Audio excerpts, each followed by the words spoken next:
It's 3 minutes. You can start now. Yeah. Hi, this is Tom Stewart. I'm with Liz Trotter, and this is Smart Business Moves. Hey, y'all.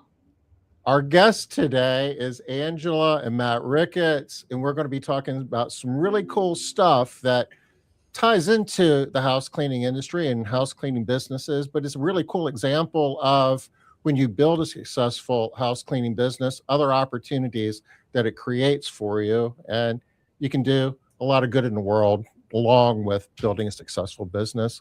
We're going to be talking about that today. Yay. I don't think a lot of people really know Angela, even though she's been around forever, right? People know Matt, but Angela hasn't really been in the spotlight as much.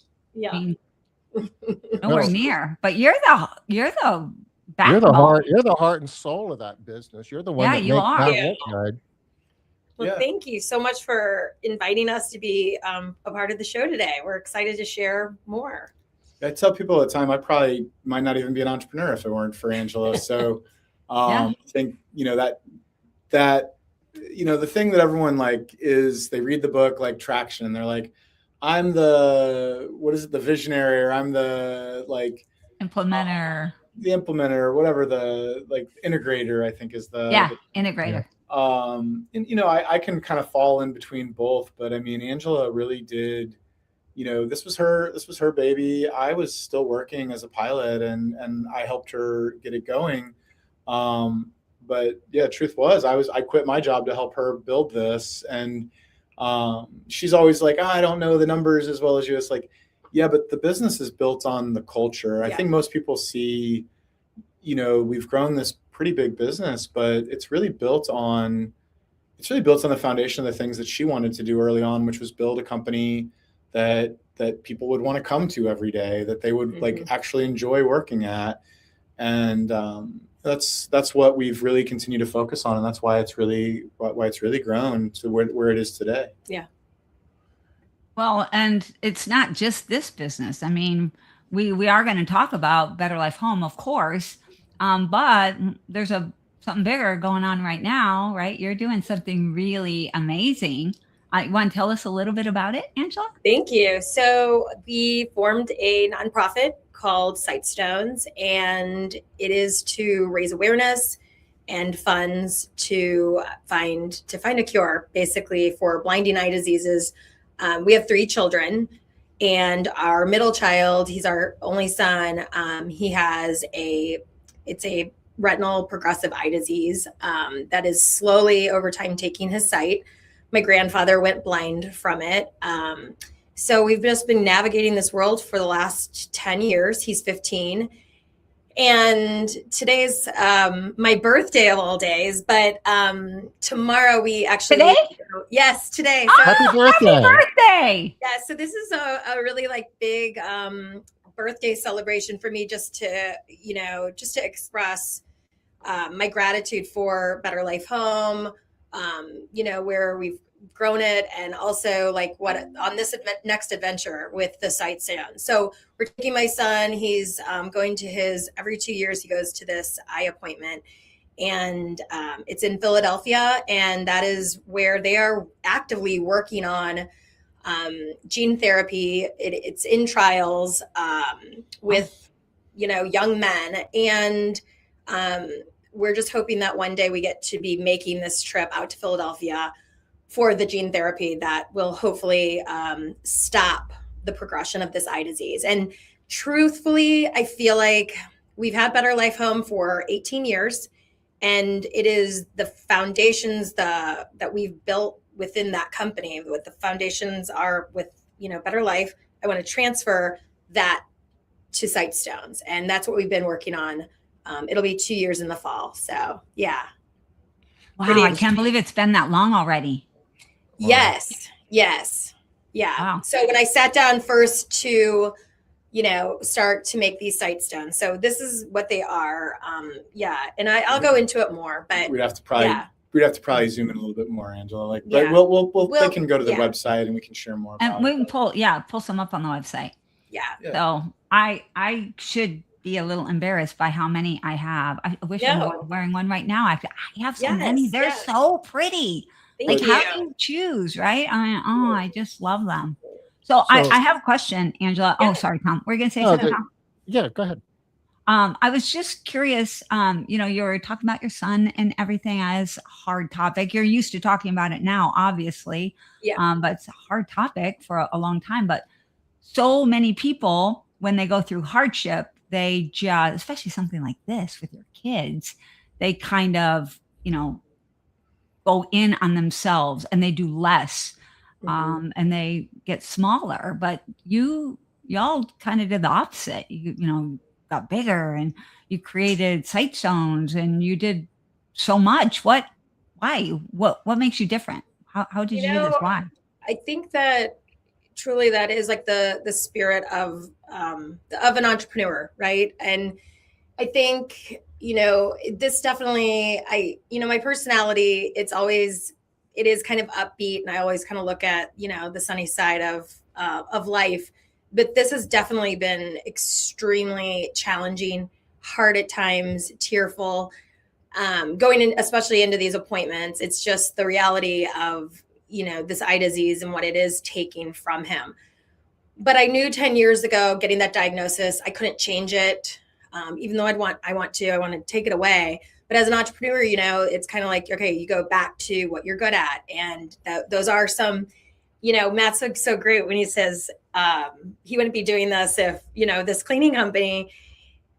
So I do come up with sometimes crazy ideas. They're a little bit far out there. He's the first one to say, like, okay, let's try to make this work. So, 10 years ago, we found out that it was rare, money was needed, and to keep this research going and to find this cure. So growing up, my very first business was making worry stones as a little girl. So my dad was a potter. I grew up going to art shows, and that was my business 101. So I sold little worry stones for a quarter. And so one day, 10 years ago, when we got this diagnosis, I said to my dad, oh my gosh, we could create a worry stone and put a hole in it. So there's like a hole in the actual clay. Because I kept describing my son's losing his peripheral till it's down to the site of a keyhole. So I told my dad, I was like, we could raise money, sell these, and give the money away. And my dad and I talked about that for, 10 years. And I lost him 3 years ago. So basically, a year after he passed, I finally sat down to do the dream that we had thought of doing. And I was working in my garage and, firing these out at a studio. Each one has a never lose sight message. So, and they all come with cards, and the messages carry the stone as a reminder of how important your vision is in this world, even in times when we struggle to see that every day we get to choose what to focus on. So, that's what I'm choosing to focus on, is that. Such a good message. Yes. So that's it. And so what started off for Kai, our son, to raise this awareness, it truly became like this universal message for everybody. Because I say to my son, you don't see what everybody's carrying. You don't see what everyone's, whether that's a service dog or mobility cane, sometimes you can look to say, okay, they're struggling with XYZ, but a lot of times everyone's carrying something. And that was something early on when we were establishing and building Better Life Home. That was something that we would work with our team members on to say, hey, look, you know what? You might drive up and in the home, everything looks just, perfect, but we don't know where our clients are going to. Yeah. We don't know, we may never know their stories, but what we're doing is we're transforming, their homes. We're providing that peace, that calm, that order that they need when they come back from whatever they are, dealing with. So, yeah, so our son is excited about the sight stones, and we're thrilled. And so I'm excited. Yeah, we've had a lot of kind of wins in the last couple of weeks. So, I'll share a couple, and then you can kind of get into it. So, we had one of our first large donors that felt really good, validating to get a large donation to kind of seed the organization for the next few months. Oh, nice. that'll help make some commitments that we made that were probably, we were going to write the checks either way, whether they came out of our pocket or if we raised the funds or not. But that kind of moved the needle along over the next couple months, moved things forward. Angela's book, we're going to talk about that here in a little bit, got a ringing endorsement from John O'Leary. I don't know if you guys know who John O'Leary is. John O'Leary had the movie last year called Soul on Fire. Soul on Fire. Oh yeah. If you haven't seen it, check it out. It's on Netflix. It was in movie theaters. So John wrote the foreword to Angela's book, and it's an incredible testimony to the book. All of this happened like 2 or 3 weeks ago. Like we got that back. Yeah. We got that large donation. The few other kind of like really good validating things, but it's really a lot's coming together. And so we did have to push back the launch. Today was supposed to be the original book launch, but the artists and Angela like still wanting to get the cover right. Like There's a couple things. It's just like a few like small. It's not surprising me, Angela. Yeah. You are such a detail-oriented person, especially around aesthetic. Yeah. Anyone who has ever seen anything to do with Better Life Home, especially, I mean, that comes out. That just shines out. That your company is so well. Same thing with Sightstones. Everything is so beautiful and blends so well together, and it just looks.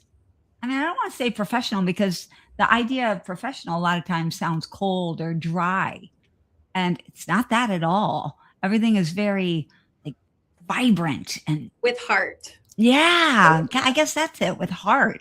With yeah, heart. everything that you do. I'll kind of cue this up, but like tell her about like where all the colors and like the branding, like really where it like kind of shines from. It's from your childhood and so I will. I'll tell you this really quick. I'll kind of like try to. There's a lot. I could keep you guys on this podcast for hours, but truly.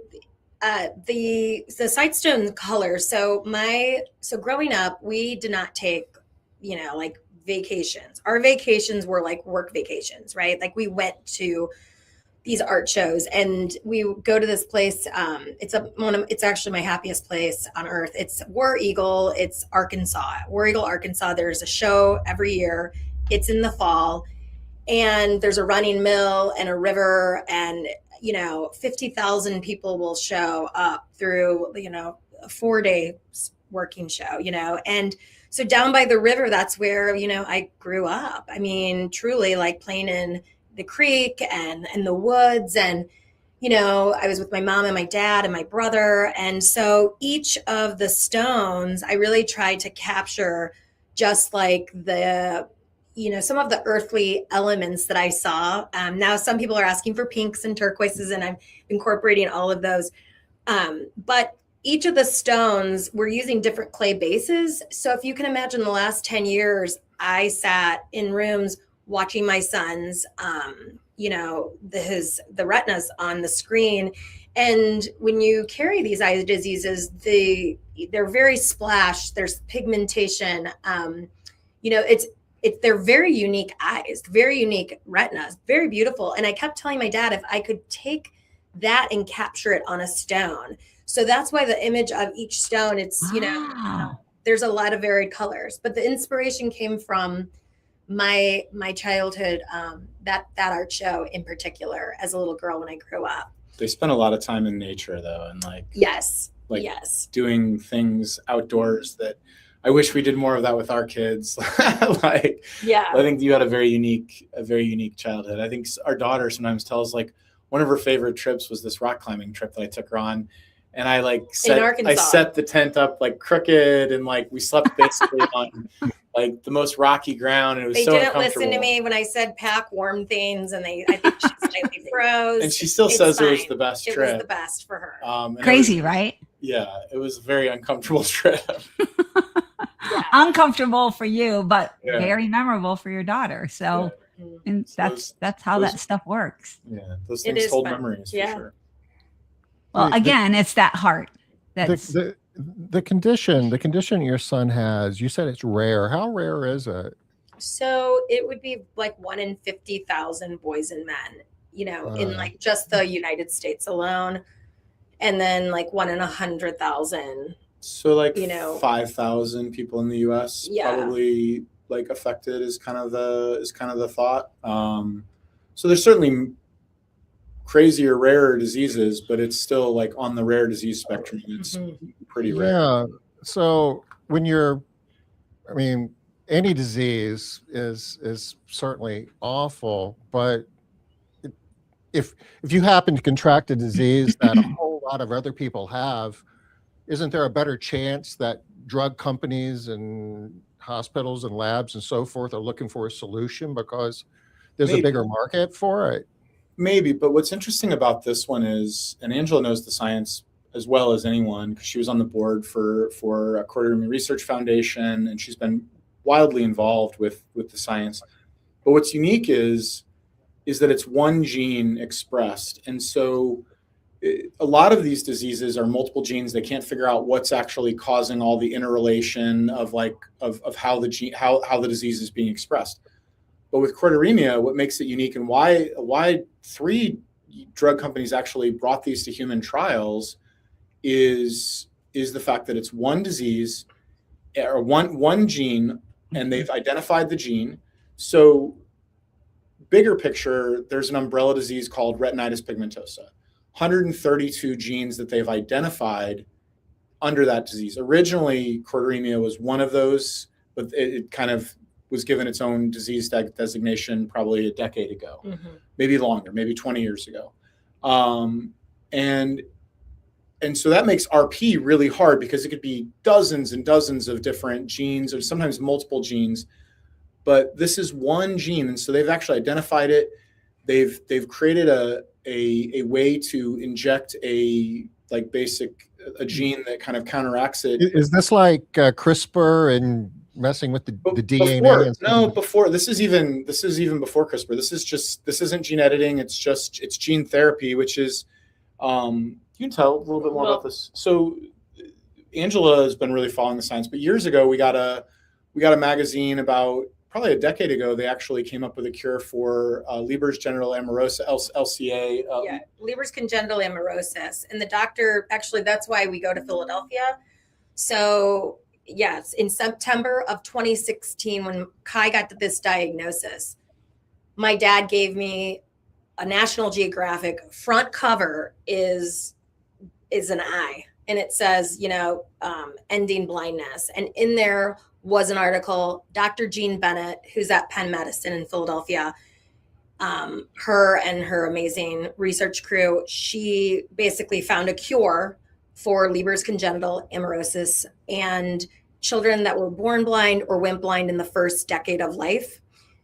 Once they received this gene therapy. This is the only FDA approved gene therapy as of today. Oh, wow. But these children could see their mother's faces for the first time, catch a ball, ride a bicycle. So what is so cool? So for the first year when Kai got, when we didn't know what he had, we thought my grandfather was told he had retinitis pigmentosa. So thankfully, due to, genetic testing, now we have a name for it. It's called choroideremia. It's CHOROIDEREMIA. I know. Wow. I could barely even begin to spell it, but I spelt it just for your viewers. So, but anyway, the point is I studied the work of Dr. Bennett for a whole year while I waited for his genetic testing to come back. And when it did the following fall, the doctor said, he has choroideremia and it's like ultra rare. And Matt was like, oh, great. And I was like, no, this is amazing. It was like, literally, I felt like I got the golden Willy Wonka ticket because I was like, they're working on this. I know that woman's studied. So years later, we end up, taking him out there so he can be seen by that crew. So it's, it's a beautiful story. And, that's what I always tell Kai is that there's amazing people every day that are dedicating, their life, their work life. I mean, this is all they do, so it's pretty amazing. And really the connections are amazing too. We've had people from the industry reach out. We have the the woman that bought Derek's old company, Julie, is doing some work with Sightstones to promote it. She has some children that are also affected by a similar but different disease. Yeah. And, you know, there's so much interconnection between people through this. Like people are very like, you know, these whether they're about, you know, blindness or not, that they allow people to like share their stories and connect. Yeah, they're just like a, you know, so we did a collaboration with Better Life, which is what he was sharing with Julie. And what it was, you know, it's kind of like, it's the perfect gift for someone that has like everything, you know what I mean? Like, or somebody that has, you know, just wants something tangible. So it's not necessarily, you know, like, it doesn't have to be like a loss or a grief thing. It's also recognizing people in your community, in your life, to say, never lose sight of how amazing you are, you know, to our team, never lose sight of the amazing work they're doing. And so these were left in the clients' homes, and that was the collaboration we did with Better Life. So it was, you know, just like thank you from our company to them. And we shared them at a quarterly meeting, and they're like, hey, I don't know if you've thought about this. I think we should give these to our clients. So that was kind of a cool thing. Oh, and your employees, that was your employees' idea? Yeah. Well, and I had thought about, yes, they had brought that, like, I don't know if you thought about it. I'm like, well, my brain doesn't turn off, but it was so cool for them to, you know, really feel so connected with them. And So Sightstone you've formed that as a nonprofit of 501c3, I believe. Can you explain a little bit about what that means and the work that nonprofit is doing? Yeah. So from a technical standpoint, 501c3, you know, just means all donations made are tax deductible to it. Our mission is to help find and fund cures for retinal eye diseases.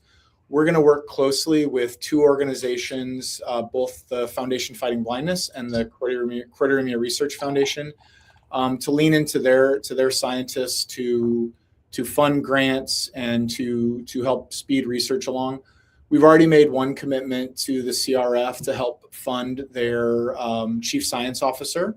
So we're not the only one, but we're one organization that's helping them have a full-time chief science officer. They're a small organization. CRF, Matt? CRF? Yep, CRF, Choroideremia Research Foundation. So we made a commitment to them to help, you know, bring on a full-time chief science officer, which they've never had before. They've always had volunteers or part-time people doing that. Cool. So now they have a doctor full-time that we've been a part of that solution for them. And that'll help move the science along, we think, in one small way. But we'd like to, I mean, really, I believe that the cures are closer than we think. And then what I really believe is that the money we raise can help people bridge the gap of paying for these things someday. So it's not just, I think the cures are closer than we think. I actually think a lot of the work that's already been done is now, it's just basically in long-term studies. The drug companies had set like visual acuity improvement as a milestone. They knew that wasn't really going to happen. What we're really trying to do is halt progression of the disease.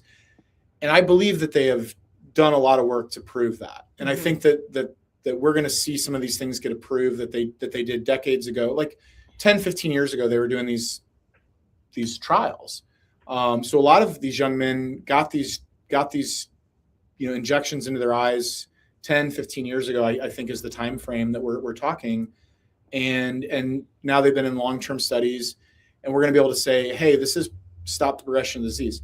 But here's going to be the hard part, right? Not everybody's as blessed as those of us that own businesses that have built something, right?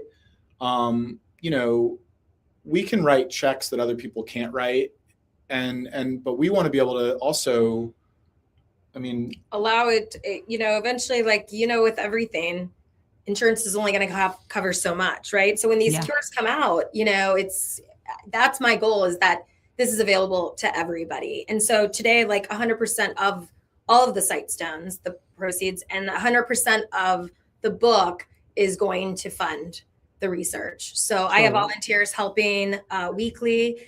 I have a dear friend of mine, Mark Barella. He's the creator and artist of Seeds of Happiness. So it was Mark that I met actually 12 years ago this month with my father, and being an artist, my dad told me to pull over. Mark was painting, and Mark creates seeds of happiness. And they were these little balls of You just clay. pull up the website. They're kind of a similar idea. So the seeds of happiness, Mark had a dear friend. They were losing a child to cancer, and Mark was really struggling to try to capture, create something in an art form for their son. So he started taking leftover lumps of clay out of his sculptures and started forming these seeds of happiness. And so the night that the child passed away, he went to his studio, grabbed these smiles, and went out to the home. And he gave them to the mom and the dad and the child's sibling. And he said, just put this in your pocket till you can find your smile again. And she's like, well, what do you call them? And he didn't even have a name at that point. He said, seeds of happiness. And months later, mom came back and said, what a difference it made just having the seed of happiness and to hold and to carry with her. And she was like, you need to go and do this. Wow. So 20 years ago, this is year 20 for Mark. He set out and he created, an incredible business. But 12 years ago, he gave one to me. And so 2 years later, when Kai got this diagnosis, I said to my dad, we could do what that guy did and create a nonprofit. And so we talked about Mark every year when we were going to open this art studio and make these, these stones together. And then with my dad's health issues, we didn't get a chance to. And so 2 years ago, this fall, when I went to buy my first block of clay, granted, I don't have an art background. I go into an art studio, get this block of clay. Some guy walks in and says, I'm here to pick up an order for seeds of happiness. And I literally thought my heart was going to jump out. And I said, whoa, I haven't heard that name forever. And he said, do you know Mark? And I said, I met Mark a long time ago. So I brought the block of clay home. I started making these. And, the message shortly came to me what I wanted them to be. But it was last summer that I was in a parent support group meeting in Minnesota. I brought they didn't have a name, these stones at the time. And I had my card with the Never Lose Sight message. And I was in this parent support group meeting and I said, I, want to share these. And because they were saying, do bake sales, every dollar raised, we need, anything you can do to raise money. So I was like, well, I've been making these in my garage. And with that, there was a dad, he worked in branding. His son has the eye disease, and a mom, her son has same eye disease. They were like, this is a great idea. She worked in retail and she was a buyer's agent. And they were like, we need to help you bring this idea to life. And so when I came back last summer from this eye conference, I'm like, the guy that inspired, this idea, even though I was making worry stones as a child, I was like, he doesn't even know I'm talking about him. And I've been doing this for a year. So I went out, and it was actually on my birthday 1 year ago today that Matt and I had tried to go out there a couple weeks prior to this day last year. And he's a talker, I'm a talker. We had 15 minutes and I didn't get a chance to tell him I wanted to come out and say thank you because I felt so close to my dad. And I know my dad's, been with me since I sat down with the clay, just cheering me on, like, you've got this, and he's really proud of me. I know he is. And so when I went out there to say thank you to Mark, we didn't get a chance the very first visit. And when I came back out, it was on my birthday. I was with my mom and I walk in and he goes, I know I've met you. And I said, well, I was out here with my husband a couple of weeks ago. He goes, nope, I've met you before. And I said, well, actually, that's why I'm here. I said, I met you 12 years ago. I was with my dad out at this A-framed, it was a cabin community. And he said, were you really pregnant? So my third was born August 6th and I was really pregnant. And I said, yes. And with that, I realized he remembered me and my dad, and I was kind of lost for words. Wow. Yeah. But he opened his studio to us and he said, I've been doing this last 20 years. I love what you're getting ready to do, and come here, learn here, use my kilns. And today we have volunteers that come out weekly. Mark Barella, I mean, he's been a dear friend. And I just have a lot of gratitude, towards him. So yeah. And then this is the crazy part. The painting that he was painting that day, he said to me, I'll show you what I was painting. He walked me around, and above where he ships is this painting of the rolling hills with the bales of hay. So last fall I decided, you know what, I'm going to write a book. And so never lose sight. I know, like, never lose sight is it's all interwoven, because we don't realize that, sometimes we want to go and do these big grandiose things, and it's not that. It's the little things that we do on the day to day, right? Whether that's a phone call or a meal or showing up. That is truly what the book is about. And so, yes, it is about my father. It's about my grandmother. My grandmother was huge inspiration to Better Life Home.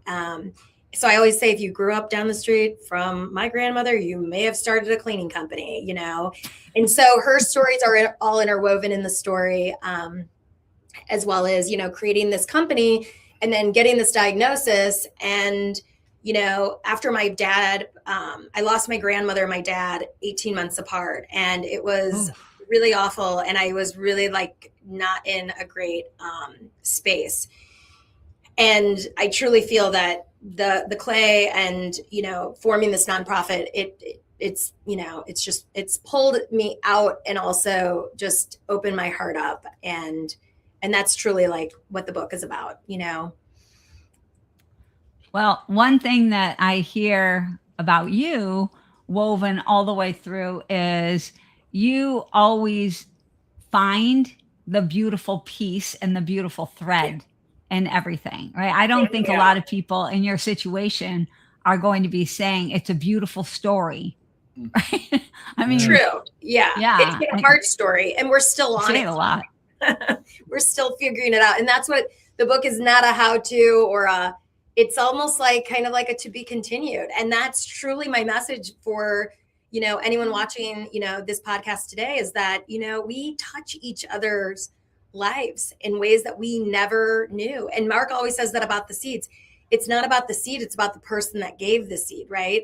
Yeah. So it's not about the stone, it's the person. It's, what was in that moment that happened that you received one of these. Well, Mark was the one that gave me my seed. And now today he's helping me actively, grow Sightstones. And we're so grateful. Yeah.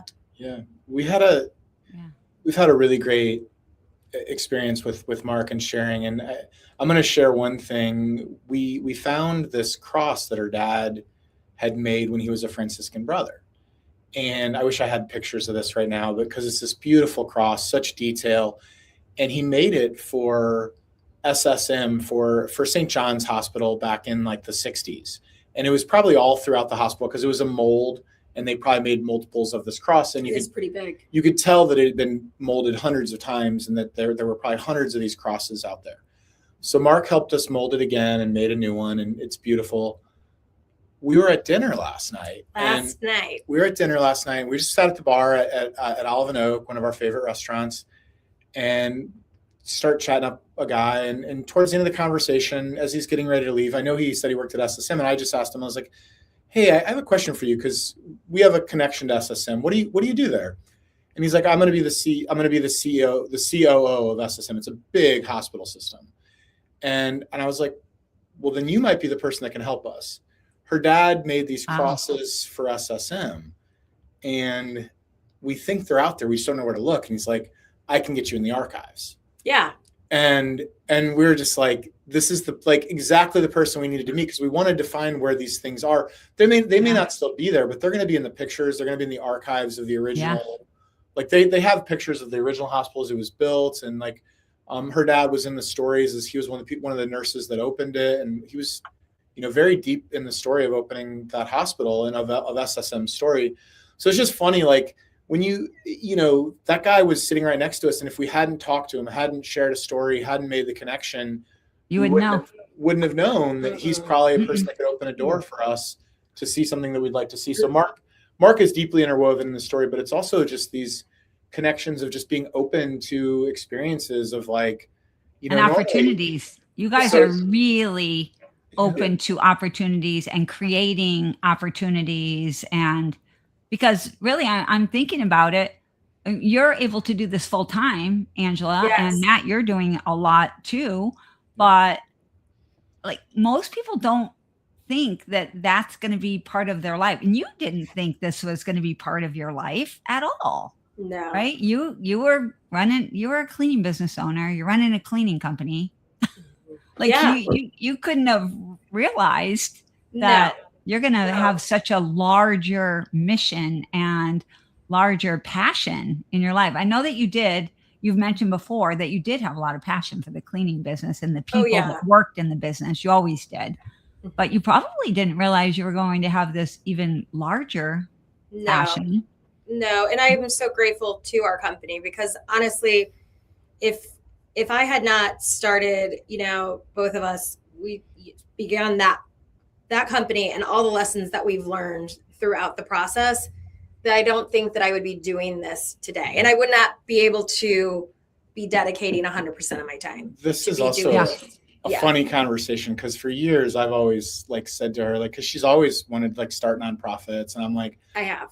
we just didn't know what. even before when we were before we even had a business, I was like, we should make money first and then we can give money away. Yeah. Right. High five. Yeah, we should actually have some money to give away before we actually Come up with this idea. Yeah, So well, you kind of did then. You kind of did know that you were going to be doing this. You just we always were going to build we just didn't know what it was. and we didn't know it would be Right. so personal. And we did not know it was going to be so personal. But I think early on, really when I look back, even in any of the work history I ever did was, I feel like, it's kind of like take what you need, right? And of course, take care of your needs. But then it's also then give it away. And it doesn't have to necessarily be money. It just, maybe it's your time, or, it's like that the time and talent, right? Or it's, that's always money been very too. ingrained in me, and I think that was something I watched. And again, it's interwoven throughout with my grandmother. When I was, growing up, and my grandmother was, going and if there was a funeral or someone's having a baby, it was just that constant. She'd show up with a hot meal and she'd put a little bit of order into the home. And then my dad was, not only a potter, but he was also he was a registered nurse. He worked at the VA hospital. And so that was just very ingrained with him, caring for the sick, people on hospice. And, I think that's just truly what it's about. But I think in the book, when we began to let go, truly let go and just say, there's only so much we can do. It was the last year. And that's why I wrote it all in the stories, those coincidences, the synchronicities, the people that just continue to show up. And even last night, these are just become like these awesome normal things that are continuing to happen. The irony of that, though, is you say there's only so much you can do. I hear you doing so very much, and it's like the entrepreneur story, right? Successful entrepreneurs are prone to action, and I just keep in spite of the odds. I've heard a half a dozen things you've shared that statistically would be really a fringe case, but running. Tracking down Mark or finding the COO who's going to get you. Or just statistically. Well, I'll tell you another one because I was there for this one too. Because they don't all involve me, but I was there for this one. We have season tickets to the SLU Billiken St. Louis University basketball team. They're really fun to watch. But we were going to a game. Angela had just gone to a 3-day speaking course. A friend of ours from Entrepreneurs Organization in St. Louis had Angela come, and you learned a ton, right? You thought it was. I learned a ton, yeah. Because really, we want to be able to take the Sidestones, share the message, and go before whether it's related or not. But definitely share it on a platform where we can be a part of sharing the message for. So it was on speaking and telling your message. And so as we're going to the game, Angela's like, do you have John O'Leary's phone number? Because I went to college with John. John was at SLU with me, was a year older. I was like, and he was in our parish and we were friends, after college. It had been a while. We'd moved away from where he was living. but it'd been a minute. And I was like, yeah, what do you want me to do? And I was just like, she's like, will you send him a text? I was like, how about I send him an email because he's really busy right now. His movie just came out. I was like, that way he can, a text is so like such an immediate thing and it kind of requires a response, but an email, he can take his time. Like, can I send him an email? Is that okay? And she's like, oh yeah, that's fine. And so we get to our seats and we're walking up, we sit down, and then up walks John O'Leary. He's sitting right next to us. What? Literally, I haven't heard this one. His season tickets. It's in the book. It's in the like second to last chapter. chapter. And it's Wow. so his season tickets are like literally right across the aisle from us. He's sitting. So Angela and I switch seats, and she's talking to John. They're making plans to go have coffee. He reads her book. They actually have end up having the same publisher of their book, and he writes the foreword based on. Oh I my mean, gosh. she was going to make it happen anyway, but what is the chances as we talk about that day?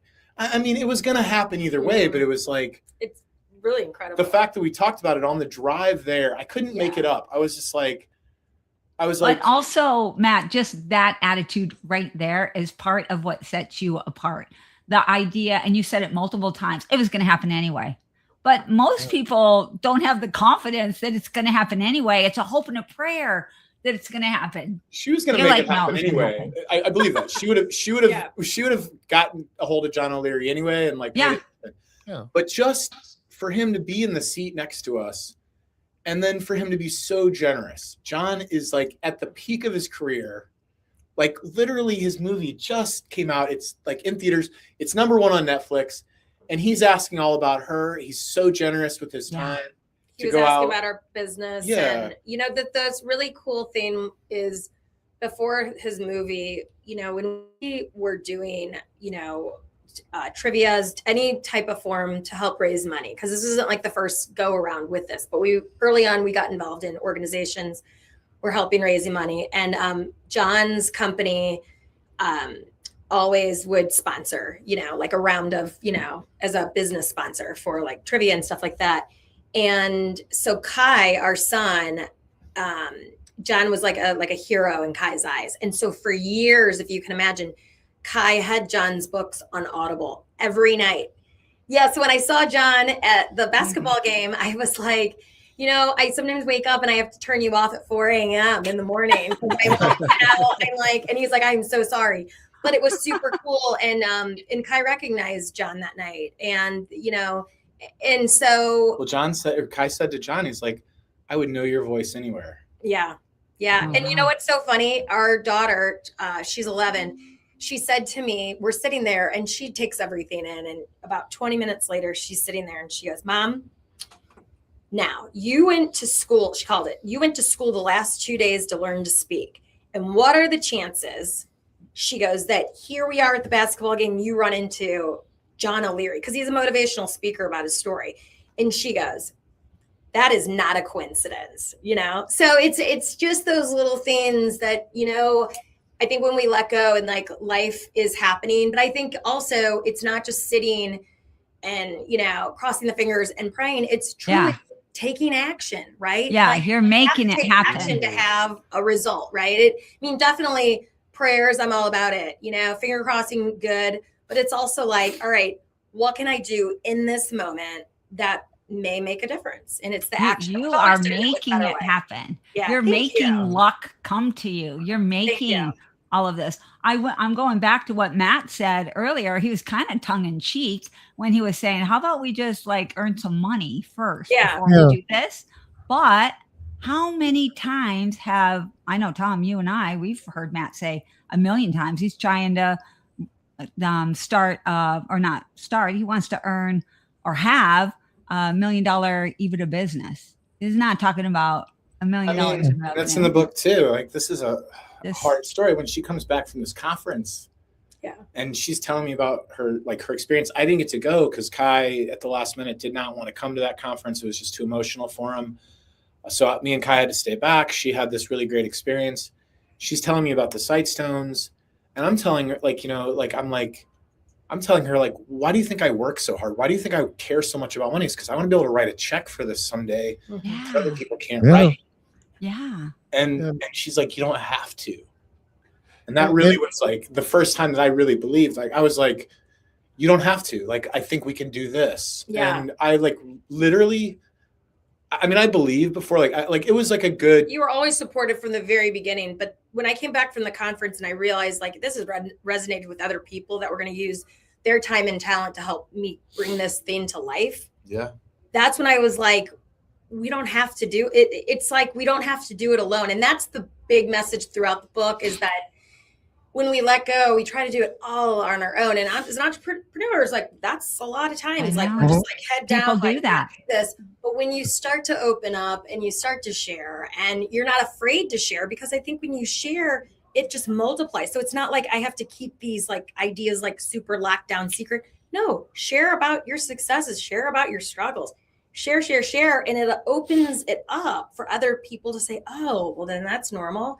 I will say this. If it wasn't for this guy right here to go along with all the sometimes, crazy ideas, like that's why we've gotten this far with not only Better Life Home, but also with Sightstones. And I'm really grateful to be doing both with Matt. And he's just always been the first person to say yes, or like it's a terrible idea. But no, I will say it's a good idea. Can we put that like on the numbers? Can we put that on a board somewhere to like hold on? Hold on.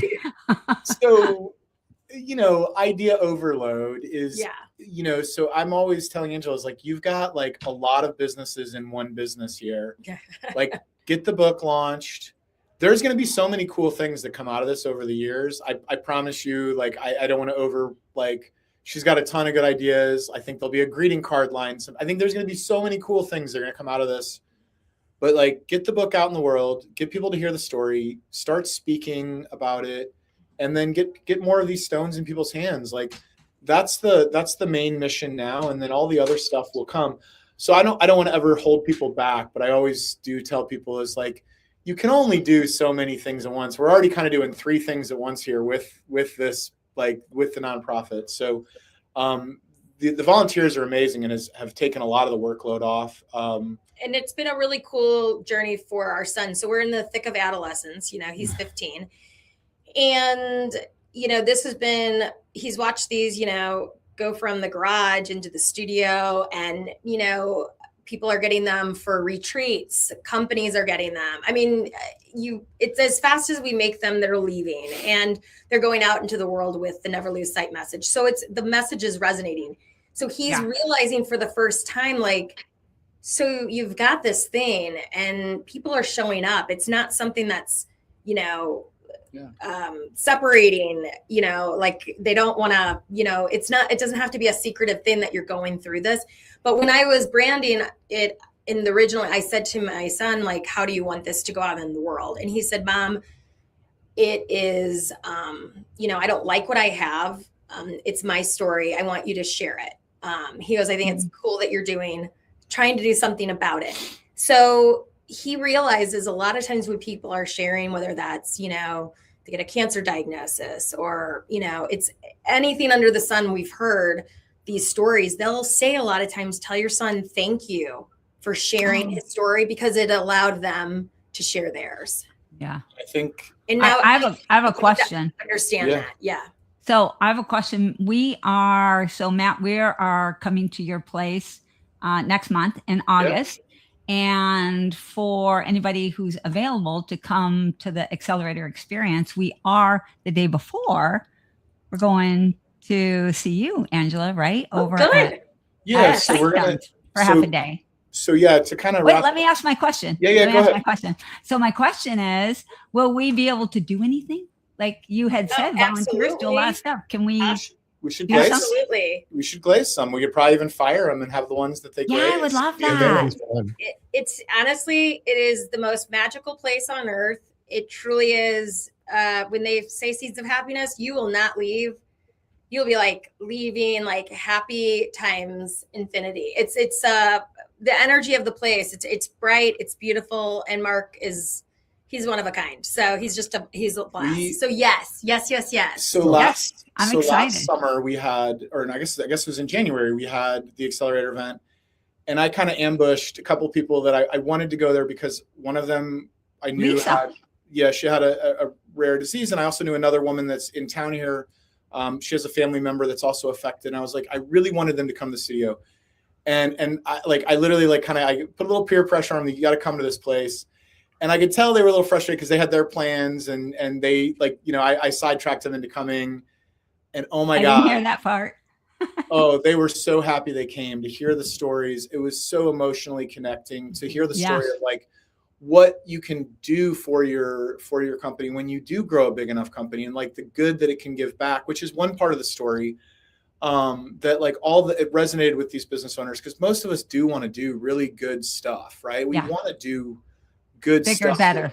Yeah. And I think, I don't want to spoil anything, but visiting the studio is going to be such a great part of the experience of coming in August here. So for those that are going to make it, so what I'm hearing, the event in August, you're doing multiple things, but at a high level, you're learning how to build that big business that you can do awesome, benevolent, good things with. And you're going to see an example of what that looks like all at the same time in one trip. I dropped the link to this, and I'm pushing a little bit because it's amazing how quickly an hour goes, and we're going to be out of time here in a minute. So fast. But if you want to participate in this event in August, I dropped the link. It's on cleaningbusinessbuilders.com, accelerator-experience. And this is the second time you've done it. And I have heard some wonderful things about from the people who did this the first time. So I think it was, Liz and I think put on, I'm, just going to say, I think we put on a good event. I think people got a lot of value. Yeah. I've made really good friends through it. Like even being the coach and the teacher, like Adriano Pavano, I think is brilliant. I've learned so much back in return from the people that came as well. Just sharing, there is Adriano's coming back, just FYI. Also. Yeah, I love Adriano. I think he's an incredibly intelligent, thoughtful person, and just so much. Such a good friend now. I'm so glad that he is so deep in our ecosystem of Made Central. And hi, Adriano. He's here. He's here. Okay, that's awesome. Well, I'm a big fan of how he thinks, and just how big he thinks, and the investments that he's making in himself and his company.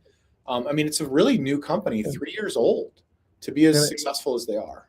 That's a huge thing that people don't spend enough time on, is the actual thinking, right? That you got to think bigger. It's not just, I need to talk about my training program, what kind of vacuums we have, how many towels.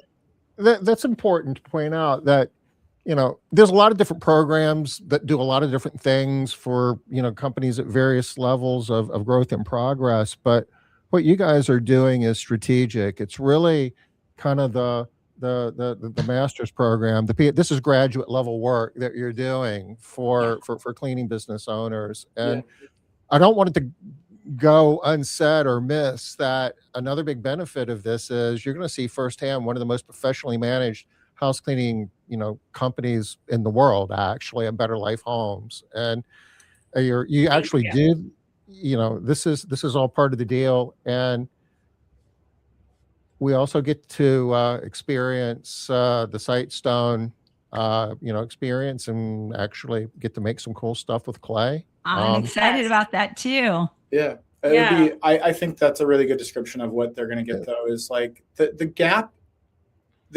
that our industry has is, for years we were all focused on getting to $1 million, but at what cost, whether we were making a profit or whether we were really taking anything in from that.